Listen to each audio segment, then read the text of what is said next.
Everyone, तो आज explain करेंगे प्रिजन प्लेबुक कोरियन ड्रामा का फर्स्ट एपिसोड। तो शुरुआत में दिखाते हैं कि कोरियन सीरीज का आज फर्स्ट बेसबॉल मैच होने वाला होता है और सभी लोग काफ़ी एक्साइटेड भी होते हैं क्योंकि प्लेयर किम जी हुक वहाँ का एक सुपरस्टार प्लेयर होता है जिसको सब पसंद करते हैं। अब रात का सीन दिखाते हैं। किम जी हुक फ़ोन पे अपनी माँ से बात करता रहता है। वो बोलती हैं कि तुम्हें अपनी बहन के पास अभी जाना होगा और उसका ध्यान भी रखना होगा। किम जी हुक को लगता है कि वो कोई छोटी बच्ची थोड़ी ना है जो मैं उसका ध्यान रखूँगा। जब किम जी हुक वहां पहुंच जाता है तभी बिल्डिंग से उसकी बहन के चिल्लाने की आवाज़ आती है और जो इस बिल्डिंग में सीसीटीवी फुटेज लगी हुई थी उसमें देखते हैं कि जैसे किम जी हुक किसी लड़के का पीछा करता रहता है। जब वो उसे पकड़ लेता है तो दोनों के बीच फाइट होना शुरू हो जाती है और जब दूसरा लड़का किम जी हुक को मारने वाला होता है वो अपने बचाव में उसे कांच के टुकड़े से मारता है। अब रेडियो पर खबर आती है कि किम जी हुक ने एक बयान दिया है कि उसने एक लड़के के ऊपर हमला किया है क्योंकि उस लड़के ने उसकी बहन की इज्जत लूटने की कोशिश की थी और उसने सेल्फ डिफेंस की वजह से उसको मारा था, लेकिन उसके सर के ऊपर घाव काफी गहरा हुआ था। तो जज इसे कैसे देखते हैं ये तो उन्हीं के ऊपर है। आज उसके केस की पहली सुनवाई होती है। किम जी हुक का लॉयर उसे लेने के लिए आता है। घाव गहरा होने की वजह से किम जी हुक को पूरे 1 साल की सजा होती है। जिस बस से सभी कैदी जाते हैं उसी बस में किम जी हुक भी होता है। दूसरा कैदी किम योंग किम जी हुक को जानता है क्योंकि वो एक सुपरस्टार जो है। वो उससे कहता है कि हम सब सोबू डीसी जेल में जाएंगे और वहाँ पे खतरनाक कैदी भी रहते हैं और वहाँ पे धूप तो बिल्कुल भी नहीं आती है। ली जिन हो जेल का वार्ड इंस्पेक्टर होता है। उसकी माँ उसके लिए खाना लेकर आती है क्योंकि उसे लगता है कि जेल का खाना अच्छा नहीं होगा। उसे पता चलता है कि जेल में किम जी हुक आया है। जब वो उससे मिलने जाता है तभी उसे कहीं और जाना पड़ता है। जेल में किम जी हुक को अपने सेल में भेजने से पहले कुछ टेस्ट होते हैं। वहाँ पे उसे देखने के लिए वहाँ का स्टाफ भी आता है क्योंकि वे सब उसके बहुत बड़े फैन होते हैं। जब ली जिन हो एम्बुलेंस से एक कैदी को लेकर जाता है तब वो सोचता है कि आज किम जी हुक से नहीं मिलना हो पाएगा। उसे एक आदमी बोलता है कि जब तक वो अपनी बेल के लिए अप्लाई करेगा तब तक किम जी हुक जेल में ही रहेगा, इसलिए तुम उससे कभी भी मिल सकते हो। जिस सेल में किम जी हुक और किम योंग रहेंगे उनके साथ में 4 कैदी और भी रहेंगे। प्रोफेसर म्योंग उस सेल का लीडर होता है। उस सेल में एक बदमाश भी होता है जिसका नाम सीगोल होता है और वह बहुत खतरनाक इंसान है। सीगोल किम जी हुक को काफ़ी परेशान भी करता है। जब रात में वे सब एक साथ होते हैं तो किम जी हुक को ठीक से नींद भी नहीं आती है। नेक्स्ट डे जब उन सब के लिए खाना आता है किम जी हुक उस खाने को बस जबरदस्ती ही खाता है क्योंकि जेल का खाना बस नाम का ही खाना होता है। फिर किम जी हुक से उसका लॉयर मिलने आता है। किम उससे पूछता है कि उसे यहाँ पे कब तक रहना पड़ेगा। उसका लॉयर कहता है कि ज़्यादा से ज़्यादा आपको यहाँ पे 1 महीना रहना पड़ेगा और आपको अपनी बेसबॉल की प्रैक्टिस यहाँ पे कंटिन्यू रखनी पड़ेगी। जब वे सब ग्राउंड में होते हैं किम जी हुक लीडर म्योंग से एक बेसबॉल का इंतजाम करने के लिए कहता है। म्योंग कहता है कि उसका इंतजाम करना थोड़ा मुश्किल हो सकता है। फिर किम कहता है कि अगर बेसबॉल का इंतजाम नहीं हो सकता तो क्या एक सेब का इंतजाम हो सकता है क्योंकि उसका साइज भी बेसबॉल के इतना होता है। एक सेब का इंतजाम करने के लिए वो उसे $50 भी देगा। तभी उनके पास ऑफिसर चो आते हैं। वो बताते हैं कि किम जी हुक और किम योंग से मिलने कोई आया है। किम जी हुक से मिलने उसकी माँ आती है। वो परेशान होती है ये सोचकर कि यहाँ पे ठीक से उसे खाना मिल रहा होगा या नहीं मिल रहा होगा या फिर उसको ठीक से नींद आई होगी, सेल भी गर्म होगा या नहीं होगा। किम जी हुक कहता है कि मैं यहाँ पे बिल्कुल ठीक हूँ और खाना भी ठीक है और सेल भी गर्म रहता है, ठंड नहीं लगती है। किम ये सब बातें अपनी माँ को तसल्ली देने के लिए बोलता है और वो अपनी बहन जी ही को यहाँ पे आने के लिए मना करता है क्योंकि अगर उसने मुझे ऐसे देखा तो उसे काफ़ी दुख होगा। उसकी माँ के बाद उसकी एक्स गर्लफ्रेंड जी हो उससे मिलती है। उनके हिसाब से उन दोनों के बीच सब कुछ खत्म हो गया है, फिर भी दोनों को एक दूसरे की फिक्र होती है। किम जी हुक उससे कहता है कि यहाँ पे बहुत ठंड लगती है और खाना तो ऐसा है कि जैसे उसे देखकर ही उल्टी आ जाए। जी हो उससे कहती है कि यहाँ पे संभल के रहना और ध्यान से रहना और तुमने कुछ भी गलत नहीं किया है, हम सब तुम्हारे साथ हैं।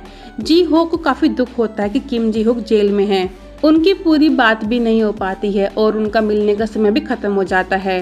जब किम जी हुक अपने सेल में जाता है तो वहाँ पे उस सेल का बूढ़ा कैदी टॉयलेट को साफ करता रहता है।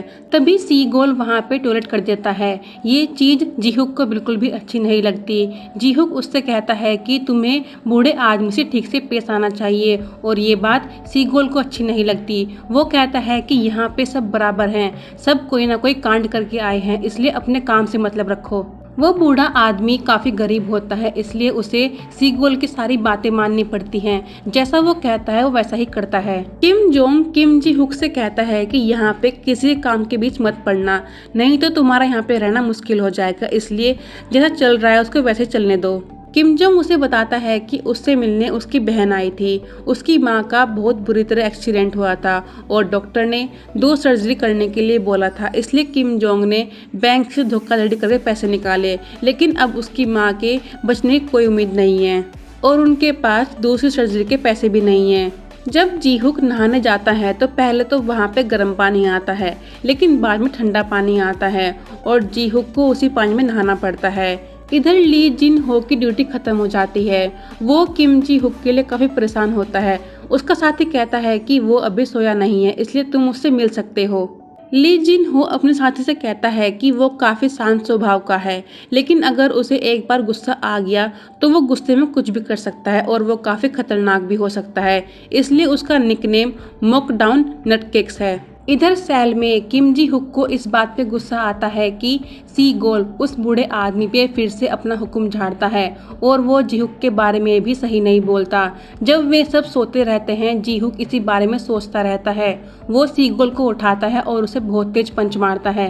उसके नाक मुंह से खून निकलने लगता है। तभी वहाँ पे ऑफिसर चो आते हैं। जब वो देखते हैं कि सी गोल के मुंह से खून निकल रहा है, वे किम जी हुक को अपने साथ ले जाते हैं। ऑफिसर चो उससे कहते हैं कि मैं जानता हूँ उस पागल आदमी ने तुम्हारा दिमाग खराब कर दिया होगा, इसलिए तुमने उसको मारा है। वो उसे वहाँ के बारे में बताता है कि ऐसे किसी के मामले में नहीं पड़ना चाहिए और जो आपने किया है उसके लिए आपके ऊपर कानूनी कार्यवाही भी हो सकती है। अगर आपको एक अलग सेल चाहिए तो उसके लिए आपको अप्लाई करना होगा। क्योंकि मैं आपका बहुत बड़ा फ़ैन हूँ तो मैं आपकी ये गलती नज़रअंदाज करता हूँ। बस इसके लिए आपको मेरे अकाउंट में $30,000 डालने होंगे। फिर वो उसे अपना अकाउंट नंबर देता है और कहता है कि जब कल आपका लॉयर यहाँ आपसे मिलने के लिए आएगा तब उसे कह के आप मेरे अकाउंट में पैसे डलवा सकते हैं। किम जी हुक सोच में पड़ जाता है कि वो क्या करे। तभी उनके पास ली जिन हो आता है और ऑफिसर चो वहाँ से चले जाते हैं। जब वे दोनों एक दूसरे को देखते हैं, किम जी हुक उससे कहता है कि तुम इतनी देर बाद मुझसे मिलने के लिए आए हो। ली जिन हो कहता है कि मुझे अचानक से कहीं जाना पड़ गया था, इसलिए मिलने नहीं आ पाया। ये दोनों एक दूसरे को पहले से जानते हैं और अच्छे दोस्त भी हैं। अब 2005 को दिखाते हैं। ये दोनों एक ही टीम में खेलते थे और तब से ही ये अच्छे दोस्त भी थे। एक दिन वे दोनों अपने कोच के साथ गाड़ी से जाते रहते हैं। तभी न्यूज़ आती है कि उनकी कार का एक्सीडेंट हो गया है और उस एक्सीडेंट में कोच की मौत हो जाती है। किम जी हुक और ली जिन हो की हालत भी गंभीर होती है। तब ली जिन हो को एक कंधे में काफी चोट लगी थी। डॉक्टर ने उसे बेसबॉल खेलने के लिए मना कर दिया था। अब प्रेजेंट को दिखाते हैं। किम जी हुक अपने लॉयर के पास कॉल करता है कुछ बात करने के लिए। इसके बाद जब ली जिन हो अपने घर पे जाता है तो वो देखता है कि सुन डोल ने घर काफी गंदा कर रखा है, लेकिन वो कुछ नहीं बोलता। सुनडोल उससे कहता है कि तुमने उसे वहाँ पे अलग रूम दिया है या नहीं दिया। ली जिन हो कहता है कि वो अभी हमारे भाई जैसा है और बेसबॉल में ज़्यादा अच्छा प्लेयर मैं था ना कि वो। तब सुनडोल कहता है कि नहीं, ऐसा नहीं हो सकता, वो तुम्हारी तरह नाजुक नहीं है और उसे हारना तो बिल्कुल भी नहीं आता है। नेक्स्ट डे ऑफिसर चो जी हुक को अलग सेल में डाल देते हैं। जब वो अपना अकाउंट में बैलेंस देखता है तो किम जी हुक ने उसके अकाउंट में पैसे नहीं डलवाए थे। फिर जी हुक के पास ली जिन हो खाना लेकर आता है। वो उससे कहता है कि ऑफिसर चो अच्छा इंसान नहीं है और जो तुम्हारे साथ हुआ उसके बारे में तुमने मुझे कल क्यों नहीं बताया। तब जी हुक कहता है कि मैं ठीक हूँ और मैं उसको संभाल लूंगा। सेल में किम योंग बहुत ज़्यादा रोता रहता है क्योंकि उसे काफ़ी दुख होता है कि जी हुक उनके साथ में नहीं है। जी हुक ने अपने लॉयर को उसकी माँ के बारे में बताया था और उनका इलाज करने के लिए भी कहा था, इसीलिए किम योंग को और भी ज़्यादा बुरा लगता है। इधर ली जिन हो जी हुक को समझाता है कि यहाँ पे हर कोई गुनाह करके आया है और उस बूढ़े आदमी से इतनी हमदर्दी मत दिखाओ। वो आदमी यहाँ पे 9 बार आ चुका है और इस बार तो एक खून के इल्जाम में यहाँ पे आया है। उसने एक आदमी के ऊपर बिना वजह कई बार चाकू से वार किया है, इसलिए तुम यहाँ पे किसी भी इंसान पे भरोसा मत करना। तो यहीं पे इसका ये फर्स्ट एपिसोड खत्म होता है। तो मिलते हैं इसके नेक्स्ट एपिसोड की वीडियो में। Thank you.